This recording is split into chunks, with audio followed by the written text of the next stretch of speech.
안녕하세요. 축하합니다. 이제 상담 사례 2개만 이제 소화를 하시면 여러분들 결혼과 가족이 이제 다 마치시는 거죠. 참 애쓰셨네요. 열심히 달려오시고 잘 따라주신 여러분 고맙습니다. 14주차 첫 번째 사례는 30대 한 초반에 여성이 보내온 사례입니다. 자기 큰오빠 때문에 속상하다고요.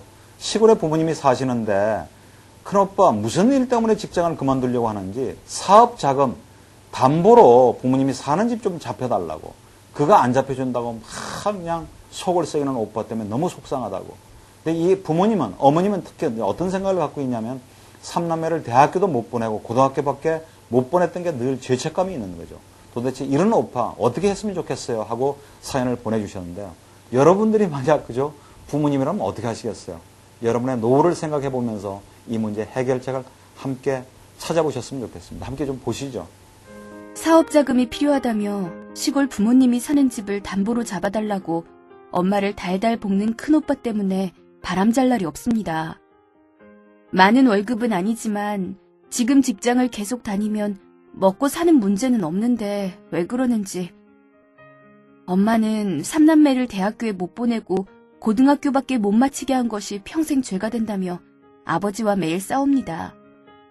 아직도 농사를 짓는 부모님에겐 집 하나 달랑 있는 게 전 재산이고 몸도 별로 안 좋으신데 큰오빠가 원망스럽습니다. 자, 사례 잘 보셨죠?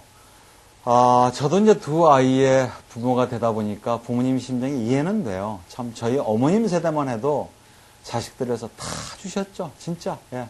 못 줘서는 다 안 내리셨죠. 본인은 그죠? 안 먹고 안 입고. 그런 말이 있잖아요. 엄마는 고등어를 좋아하는 줄 몰랐다. 싫어하는 줄 알았다고. 예. 부모님은 그죠? 생선 대가리나 그죠? 꼬리만 좋아하는 줄 알았다는 얘기. 부모님은 오히려 썩은 사과를 좋아했다는, 어머님은 아버님은 짜장면 싫어하는 줄 알았다고. 근데 그게 아니었죠. 본인도 정말 왜 안 먹고 싶겠어요. 근데 자식들 입에 들어가는 게 그냥 너무 흐뭇해서 본인은 그냥 안 먹어도 배가 부르다고 얘기를 하셨을 뿐이지. 그러니까 다 주고 또 줘도 못 줘서 안달이셨던, 모든 것을 희생하셨던 그런 부모님 세대. 다 이해가 되는데요. 예, 참. 근데 이 사연을 이제 보내주신 분은 뭐 따님 입장이니까 본인이 또 어떻게 할 수 있는 문제가 아니어서 더 안타깝겠죠. 그리고 뭐 이 사연에서 잘 나와 있지는 않지만 왜 오빠가 회사를 그만두려고 하는지, 그 이유는 잘 모르겠어요. 또 어떤 사업을 하려고 하는지. 근데 이제 이 사연을 보면 집 담보를 해주는 건 조심하셔야죠. 예. 집을, 부모님이 사시는 집, 그것도 시골에서 사시는 집 하나밖에 없는 그 부모님, 사변은 항상 리스크를 안고 있는 거거든요. 어떻게 될지를 모르는데. 그래서 그 부모님이 사시는 오로지 유일한 재산인 집 한 채마저 홀라당 까먹어버리면 이제 그 부모님을 자식이 또 모셔야 되잖아요. 그러니까 그건 부모님한테도 도리가 아니지만 자식들의 삶에까지 영향을 미치는 거죠. 그러니까 부모님이 사시는 그 달랑 한 채밖에 없는 집을 사업 자금을 위해서 담보로 못 잡혀주겠다는 얘기지, 그죠? 그 자식 보고 사업을 하지 말라는 얘기도 아니고 사업을 방해한다는 얘기도 아니는 거죠. 그걸 저 곡해를 하고, 아니, 아들이 사업 뭐 한다고 그러는데 그거 하나도 못 잡혀주느냐고 만약 대들고 그것 때문에 부모한테 불순하게 대한다면, 저는 그 이유만으로 그런다면 그런 자식은 안 봐도 된다고 얘기를 하고 싶어요. 예. 그러니까 참 쉽지 않죠. 자식 이기는 부모 없더라. 자꾸 이런 말로 자식들이 그죠? 부모한테 막 빌붙거나 손 내미는 게 있는데 그런 자식은 이겨야 됩니다. 예. 그건 자식을 위해서 이겨야 되는 거죠. 예. 사업 자금을 빌리기 위해서 담보를 못 해준다는 얘기지 자식을 거부하는 게 아니거든요. 예. 그리고 꼭 사업을 돈으로만 하나요? 예. 돈 없으면 사업하는 걸 재고해봐야죠. 그리고 특별한 대안 없으면 직장 생활 해야죠. 예를 들면 진짜 속된 말로 좀 더러워도, 예. 피곤해도 진짜 딱히 대안이 없으면 한 가정을 책임지는 가장으로서 그거 감수해야죠. 감내하고 참아내야죠. 대안도 없이 사업 자금도 없이 연로하신 부모님 시골에 있는 집 한 채, 그걸 어떻게 담보를 잡혀가지고, 예. 그리고 그 방법이 도저히 안 되면 다른 방법으로 자금 조달할 수 있는 방법도 있을 거 아니에요. 뭐 신용대출도 있을 거고 동업할 수도 있을 거고 꼭 큰 목돈을 들여야만 되는 어떤 그런 사업이 아닌 다른 사업을 또 시작할 수도 있는 거고. 근데 왜 유독 부모님 사시는 그 집을 자꾸 담보로 잡혀달라고 부모님 마음도 괴롭혀드리고, 그죠? 예, 그리고 형제간에도 왜 그 하나밖에 없는 오빠는 자꾸 부모님 그 집을 잡혀달라고. 원망스러울 거 아니에요. 그러니까 형제간의 우애도 금이 가고, 그런 짓은 하지는 말아야죠. 그리고 부모가 아니라면 누구한테 한번 좀 지나가는 사람 한번 붙들고 얘기를. 제가요, 지금 막 사업을 하려고 그러는데요. 그 지금 사시는 집을 좀 담보로 무슨 소리야? 이 사람 그러지 않겠어요? 그러니까 누구를 붙들고 물어봐도 자기가 사는 집을 담보로 안 잡혀줄 건데 부모님은 당연히 잡혀줄 것이라고. 부모님은 당연히 담보로 제공을 해줘야 된다고 믿는 그 믿음은 얼마나 터무니없는 근거 없는 믿음이에요. 그 잘못된 믿음입니다. 예. 그 담보로 제공해 주시면 안 되는 거죠. 예. 그리고 이제 부모님은 당연히 어머님은 그럴 거야. 삼남매 시골에서 농사 지으면서 삼남매 고등학교 졸업시키기도 쉽지 않으셨을 겁니다. 남들 다 대학 보내는데 그런 식으로 따지면 대학만 보내요? 대학원에도 보내고 외국 뭐 어학연수도 보내고 외국 유학도 시키고 뭐 결혼시키면서 집도 번듯하게 한 채 사주고 차도 사주고 뭐 그런 식으로 비교를 하면 끝이 없는 거죠. 한정이 없는 거죠. 이 사연으로 보면 부모님으로서는 최선을 다하셨을 겁니다. 본인은 못 배우셨어도 없는 살림 있는 살림 농사지어 가면서 삼남매 고등학교 마치는 것도 쉽지 않아요. 지나친 죄책감 가지실 필요 없어요. 자, 지금 우리가 사연을 다루고 있지만 이 사례를 지금 듣고 계시는 학우님들 중에도 자식들한테 묘한 죄책감을 가지신 분이 있을 거예요. 아, 남들처럼 학원도 못 보내주고 과외도 못 시켜주고 어학연수도 못 시켜주고 다 시켜주고 싶죠. 그러나 형편이 안 되면 어떻게 하는 수가 없는 거 아니에요? 예. 지나친 죄책감 그 함정에 빠지지 마시길 바랍니다. 더러는 그 자식들이 부모의 죄책감을 이렇게 자꾸 긁어요. 응? 그래, 나는 뭐 없는 부모 만나가지고 뭐 이게 내 팔자 진짜 아주 얄미울 정도로, 그죠? 부모가 그런 죄책감을 가지도록 그런 자식의 술책에 넘어가서는 안 됩니다. 예. 그리고 지나친 죄책감은 사실 좋지 않아요. 부모로서 할 수 있는 최선을 다하는 거죠. 예. 오히려 그런 죄책감 갖고 형편에도 맞지 않는 거 막 빚내서, 그죠? 그렇게 무리하시면 자식의 의존심만 자꾸만 키우는 거죠. 그래서 결국은 자식을 망치는 지름길입니다. 절대 그러시면 안 됩니다. 예. 자식들 기 안 죽인다는 부모들이 가끔 있어요. 예. 물론 뭐 기 안 죽일 수 있으면 좋겠죠. 그러나 정말 우리가 빠듯한 살림, 현실을 자식도 공유해야 돼요. 물론 자식이 너무 어렸을 때는 얘기를 해도 잘 모르겠지만 최소한 뭐 초등학생, 중학생, 고등학생 돼도 알아들을 수 있도록 얘기를 하세요. 우리가 너무너무 힘들기 때문에 용돈을 조금 줄여야 되겠다. 다니던 사실 학원비도 우리가 조금 좀 줄이는 겸 학원도 좀 어떤 경우에도 자식 학원비는 줄일 수가 없고 가연은 줄일 수가 없고, 그죠? 그런 식으로 따지면 줄일 게 뭐가 있겠어요? 부모가 겪고 있는 그 고통, 자식도 함께 분담해서 감내를 해야 될 의무가 있는 거 아닌가요? 그래서 제 말씀의 핵심은 지나치게 죄책감 가지실 필요 없답니다. 그리고 부모님들의 노후 준비를 이제 부모님 스스로 하셔야 돼요. 예. 우리 어머님 세대만 해도 자신의 노후를 준비할 수 있는 세대가 아니었습니다. 그냥 오로지 다 모든 걸 희생하고 줘도 모자라는데요, 뭐. 그리고 노후는 자식들한테 의존하는 세대였었죠. 예. 그러나 이 부모님 끝까지 그 집 지키고 있어야 됩니다. 예. 예. 그래서 최소한 자식한테 짐이 안 되는 부모님이 되시는 것이 오히려 자식을 위하는 길이에요.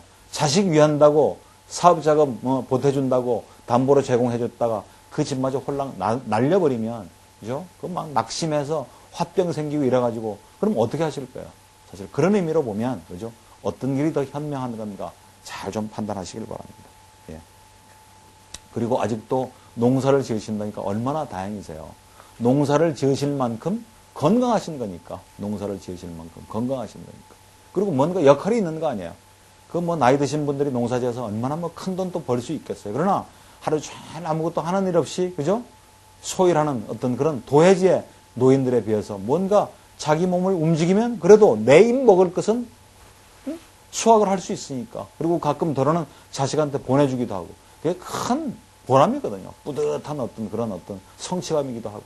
그러니까 그런 면에서 내가 건강한 거, 아직도 할 수 있는 역할이 있다는 거, 그죠? 그런 게 오히려 훨씬 지켜야 될 어떤 재산이 되는 거죠.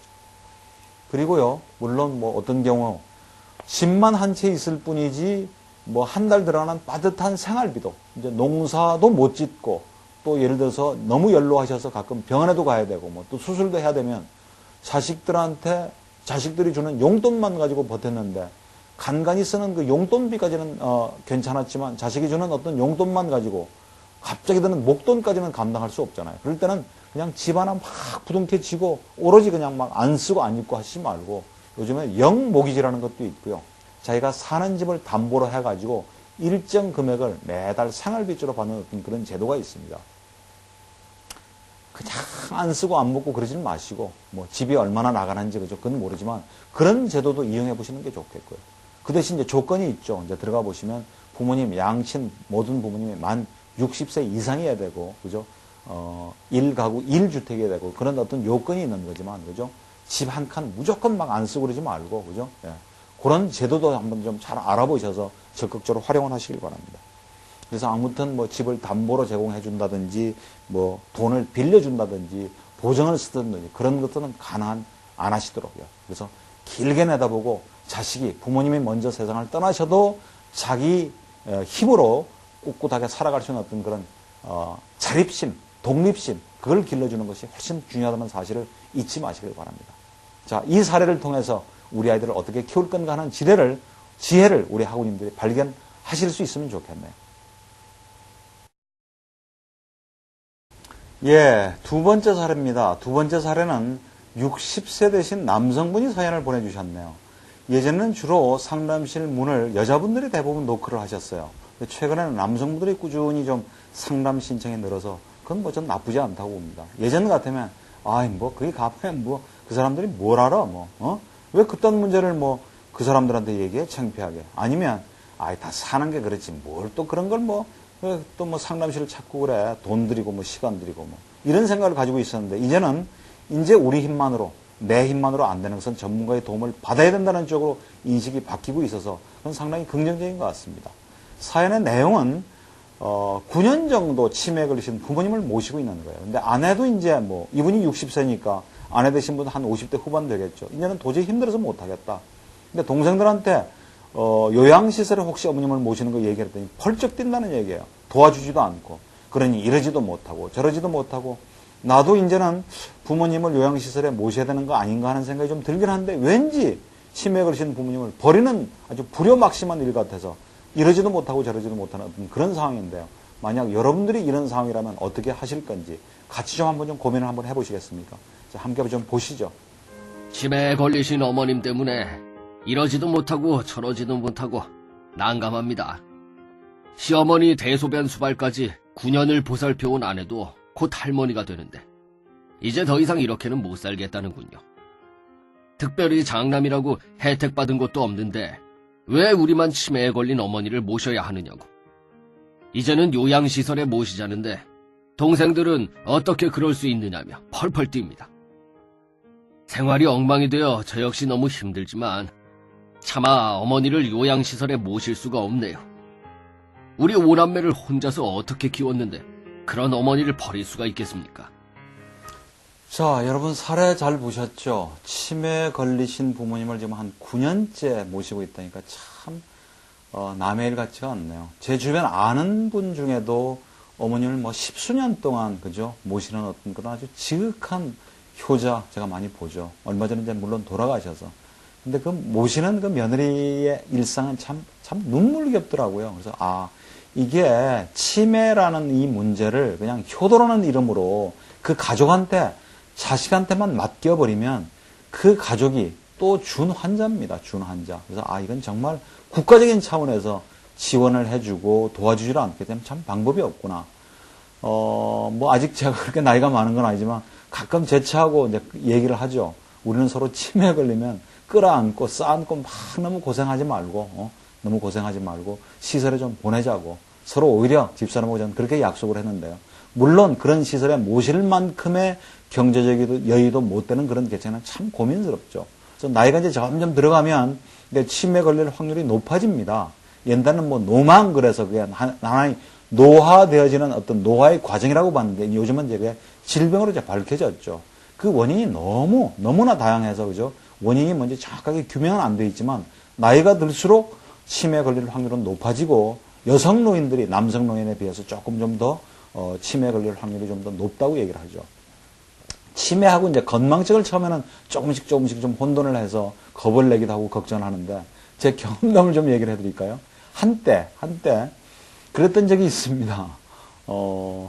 은행 그 현금 인출기에 이제 카드를 이렇게 넣었어요.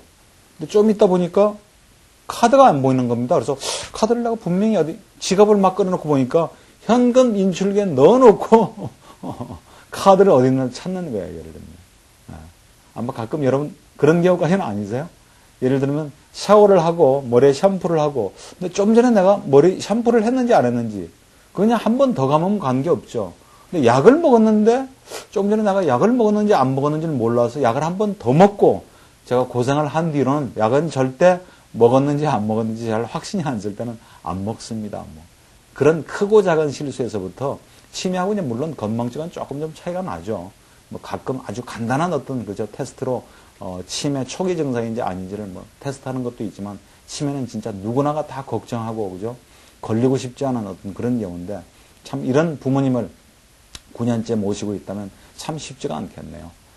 그래서 이제는 뭐 부인도 이제는 거의 나이가 이제 들어가니까 왜 참 부모님 어머님의 연세가 어떤지 상태나 증상이 어떤지는 모르지만 거의 뭐 눈을 뗄 수가 없습니다. 뭐 심지어는 막 그냥 뭐 별의별 욕을 다 하고 뭐 안 했던 거 막 모함을 하기도 하고 갑자기 가출을 하기도 대소변을 전혀 못 가리기도 하고 어떤 데는 막 불 같은 거 싸질려 버려가지고 화재 위험이 있기도 하고 뭐 환자의 상태에 따라서 종잡을 수 없을 정도로 참 아주 큰 문제인데 그러니까 얼마나 그렇게 했어요.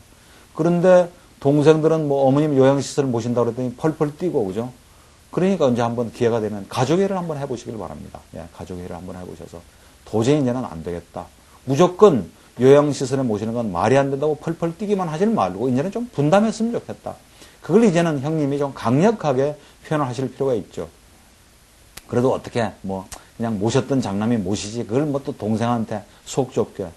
속 좁다고 생각하는데 어머님을 버릴 수는 없다고 생각하는데 멍드는 건 내 아내가 멍들고 그 아내가 다시 병들면 그 뒤치다거리를 또 누가 하실 거예요. 그래서 이거는 정말 계속 끌어안고 고민만 하실 게 아니라 언제 한번 기회가 되시면 정식적으로 가족회를 한번 좀 여시길 바랍니다. 그래서 9년 동안 쭉 모셔왔던 내 아내의 공로, 내 아내를 내가 편드는 것 같고 좀 쑥스럽겠지만 그건 인정하시고요. 예. 형님이라도 그렇게 강력하게 얘기를 하셔야 우리 형수님이 우리 언니가 저렇게 고생했나 보다. 그 얘기를 정작 당사자도 못하고 형님도 예를 들면 오빠도 얘기를 안 하면 동생들은 까맣게 모르는 겁니다. 그리고 겪어보질 않으면 그 고충을 또 모르는 거고요. 남이 모시본 얘기 듣고 그래 참 힘들겠죠. 고생은 됐을 거예요. 그렇게 듣는 거하고 자기가 겪어보는 건 다르죠. 거의 시간도 못 내고 그냥 붙어 있어서 그 언니를 그럼 대신해서 돌아가면서 좀 당번을 정해가지고 일주일에 한 번 정도는 누군가가 그래서 그 하루만큼은 온전히 좀 아내가 자기 시간을 좀 가질 수 있도록 외출도 좀 하고요. 좀 친구도 좀 만나고 그럴 수 있는 숨통을 좀 틔워줘야 될 거 아니에요. 아니면은 그런 어떤 도우미를 그죠? 요양제도 어떤 그런 제도도 좀 알아보시고 도움을 좀 받을 수 있는 것도 되고 아니면 금전적으로 경제적으로도 형제들이 좀 분담하실 필요가 있고요. 모시는 것이 그 돈으로 따질 수는 엄청난 부담입니다. 너희들이 안 모셔봐서 그렇지 우리가 모시기는 모실 테니까 그러면 금전적으로 조금씩 좀 분담을 하자. 뭐 정신이 오락가락 하시는 부모님을 오남매가 돌아가면서 모시는 거 아마 아무도 선뜻 동의 안 할걸요. 그래요? 그럼 우리가 모실게요. 그런 자식 나오기 힘들 겁니다. 그렇다고 형님이 돼가지고 야 이제 너 못 모시겠다. 네가 한번 모셔라. 그렇게 어머님을 떠넘기기는 곤란하겠지만 대안 제시도 못하고 어떻게 그럼 예를 들어서 서로 역할 분담을 할 건가 하는 의견은 못 내고 무조건 어머님 요양시설 모시는 건 말이 안 된다고 펄펄 뛰기만 하는 동생도 설득력이 없는 거죠. 자, 그리고 어머님이 조금 정신이 돌아오셨을 때 또 정말 어떤 생각을 가지고 계신지는 제가 잘 모르겠어요.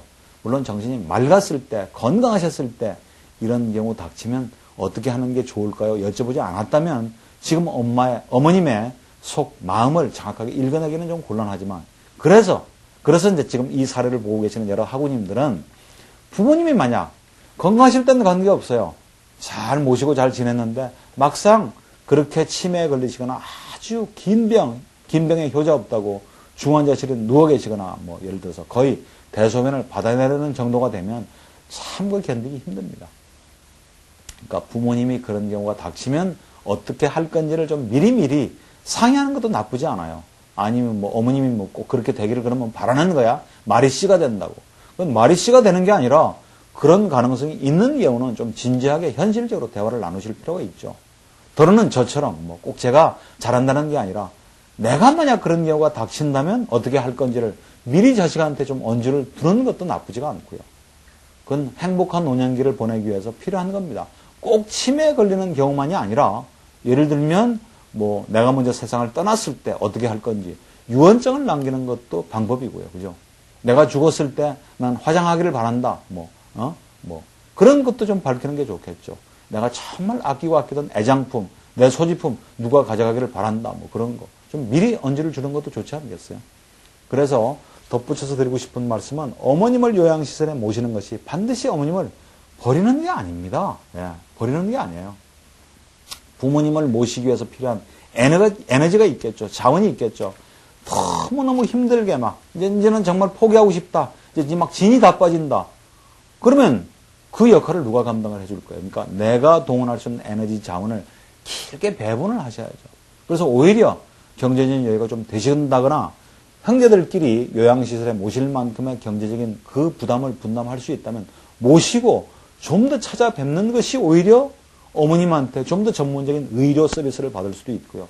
가끔 잠깐 정신이 돌아왔을 때 어울릴 수 있는 친구분도 좀 있고 오히려 그냥 자식이 막 모시면서 막 끌탕 치고 막 그냥 기진맥진하고 포기하고 싶을 정도로 어머님 모시는 것에 거의 다 대부분의 에너지를 소비해버리니까 자식들 돌보는 것도 좀 소홀해지고 부부지간에도 계속 짜증나고 긴장이 유발돼서 부부관계도 금이 간다면 요양시설의 부모님을 모시는 것이 반드시 부모님을 버린다고만 생각하실 게 아니라는 거죠. 예. 그래서 참 누구라도 이 경우가 자신의 문제로 닥치면 저처럼 이렇게 그죠? 참 냉정하게 이성적으로 대답하기가 참 쉽지가 않겠지만 이런 문제가 닥쳤을 때 어떻게 할 건지를 좀 미리미리 예상하시고 대화를 나누시는 게 참 필요하겠다. 그래서 말씀을 정리하면 가족회의를 통해서 역할 분담을 좀 하실 것, 동생들한테 어떤 대안, 어떤 해결책이 있을 수 있는지를 좀 고민해 보실 것. 그래도 도저히 방법이 없을 때는 동생들한테 양해를 구하고 부모님을 요양시설에 모시는 것도 좀 적극적으로 고려해 보실 것. 그런 말씀을 드렸습니다. 자, 14주차 상담사례 2개까지를 이제 다 마쳤습니다. 정말 끝까지 14주까지 열심히 따라와 주신 여러분들 너무너무 수고 많으셨고요. 예. 다음 평가 문제하고 마지막 학습 정리까지 잘 마치신 다음에 기말고사 아주 좋은 성적 거두시기를 바라고요. 아무튼 저하고 함께 했던 결혼과 가족 14주 동안에 배우셨던 그 내용을 잘 발판 삼아 토대 삼아 좀 더 행복한 가정을 만드는데 정말 피가 되고 살이 되는 14주였기를 바랍니다. 그리고 그런 행복한 가정을 만드시는 정말 탁월한 가정경영의 CEO가 되실 것을 저는 믿습니다. 대단히 수고 많으셨습니다.